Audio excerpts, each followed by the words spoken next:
버그 바운티는 일반적으로 다음과 같은 과정으로 참여하게 됩니다. 먼저 버그 바운티 정책을 확인합니다. 버그 바운티 참여 기업마다 그 정책은 각각 다를 수도 있으니 꼭 시작하기 전에 확인을 하는 것이 좋습니다. 정책을 확인한 후에는 본격적으로 버그 헌팅을 해서 버그, 즉 보안 취약점을 찾고요.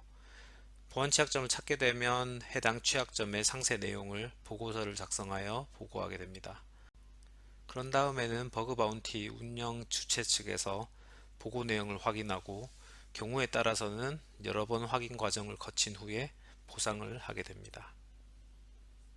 버그 바운티 정책의 한 예로 네이버 버그 바운티 프로그램 정책을 확인해 보겠습니다. 가장 먼저 범위를 살펴봐야겠습니다. 어떤 웹사이트, 어떤 도메인이 범위에 속하는지 확인해야 합니다. 버그 바운티 프로그램에 따라서 지정되는 웹사이트의 주소는 제각기 모두 다릅니다. 네이버 버그 바운티니까 당연히 네이버닷컴이 해당되겠지라고 생각하시면 큰 낭패를 볼 수 있고요. 보시다시피 네이버 메인 사이트는 여기에 빠져 있죠. 네이버 페이, 네이버 블로그, 네이버 카페, 영화, 쇼핑, 뮤직 이런 등등 이런 것들이 포함이 되어 있는데 네이버 메인은 여기에 포함되어 있지 않습니다. 그러니까 네이버 메인에서 취약점을 발견하더라도 보상을 받을 수는 없다는 뜻입니다. 자세한 리스트는 이 페이지를 직접 참고해 보시길 바라고요. 그런 다음에 이제 보상 부분을 확인을 해 보시면은 어떤 취약점이 얼마만큼의 보상 금액을 받을 수 있는지 확인할 수 있습니다. 네이버의 경우에는 계정 탈취나 그 인증 우회를 통한 계정 탈취, 그리고 원격 코드 실행, SQL 인젝션, 크로스 사이트 스크립팅, 그리고 이제 로직 관련 문제점, 그리고 정보 노출이나 CSRF 관련 취약점에 대해서 보상을 하고 있고요.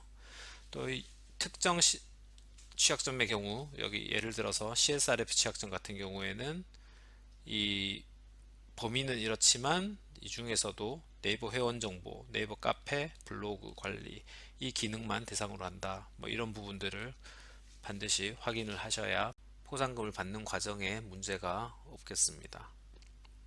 자, 그리고 이 밑에 보시면은 포상 대상에서 제외되는 경우 이렇게 섹션이 있는데 여기 보시면은 포상 대상에서 제외되는 경우가 쭉 나열되어 있습니다. 이 섹션을 잘 확인하셔야 노력이 물거품이 되는 것을 막을 수 있습니다. 실컷 시간 들여서 버그 찾고 보고서 작성해서 신고했는데 포상 대상이 아니다라는 답변을 받으면 너무 아쉽겠죠. 좀 각각 항목에 대해서 좀 더 자세하게 살펴보겠습니다. 취약점이 재현되지 않는 경우 이거는 당연하겠죠. 그리고 두 번째 항목 취약점이 재현되더라도 네이버 내부에서 취약점에 대한 인지를 하고 있을 경우 네이버 서비스가 미처 수정되지 못하였을 때 이런 경우인데 이건 좀 사실 애매한 경우입니다. 예를 들어 크로스 사이트 스크립팅 취약점을 리포트했는데 개발팀에서는 이미 알고 있는 문제이긴 한데 패치가 아직 안 되었다 라고 하는 경우죠. 이런 사실을 그 버그 바운티 헌터인 우리 입장에서는 알 수가 없거든요. 우리는 우리대로 버그 찾고 재현하고 보고서 쓰느라고 시간을 쓰겠죠. 그런데 사실 이거는 어쩔 수 없는 문제입니다.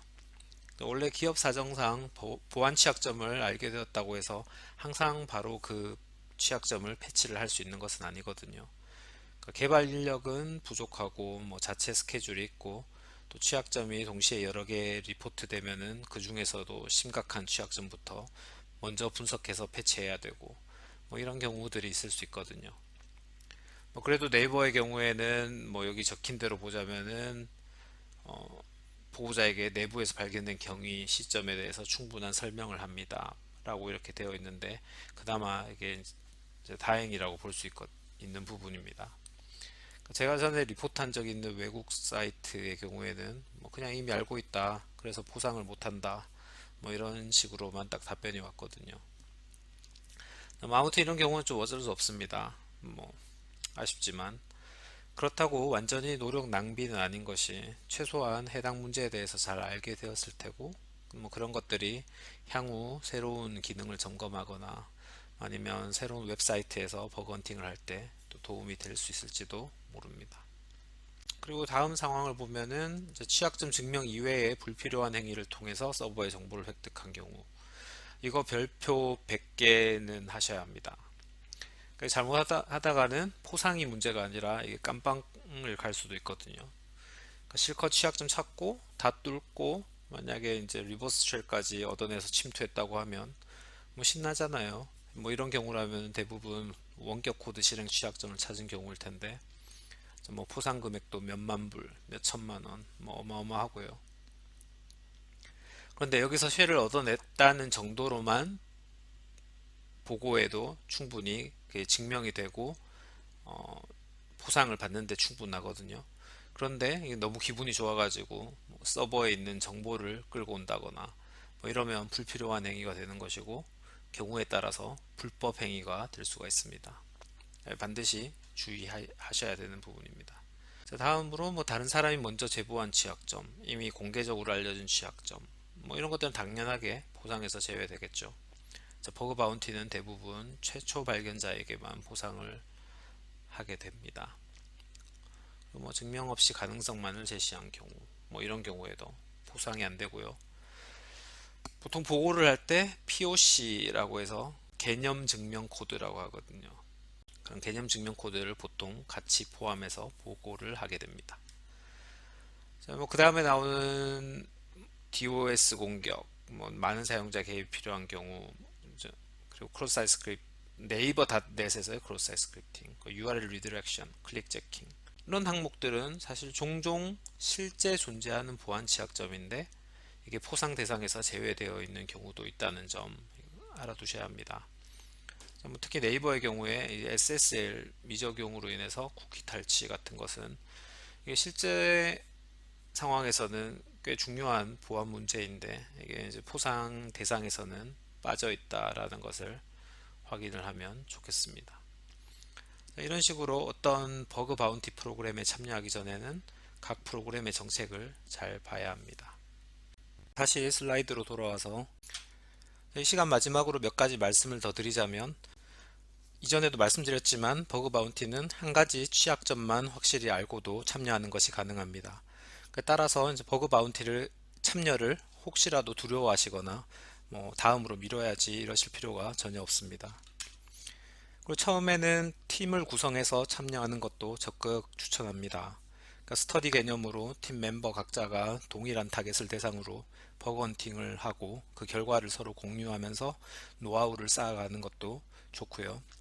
그렇게 한다면 이제 좀 더 쉽게 참여가 가능하고 재미도 있게 참여하실 수 있을 것이라 생각합니다. 버그 바운티를 참여하신 후에 버그 헌팅을 통해서 버그를 못 찾게 되더라도 절대 헛수고하는 것이 아니다라는 것을 알아두시면 좋겠습니다. 그 버그 바운티 과정에서 아주 많은 것을 배울 수가 있게 되고요. 그렇게 쌓은 지식과 노하우와 그런 경험들은 향후 다른 타겟을 공략할 때 다 도움이 될 수 있습니다. 몇 가지 방법들을 실습하고 배우신 이후에는 버그 바운티에 적극적으로 도전해 보시기를 추천드립니다.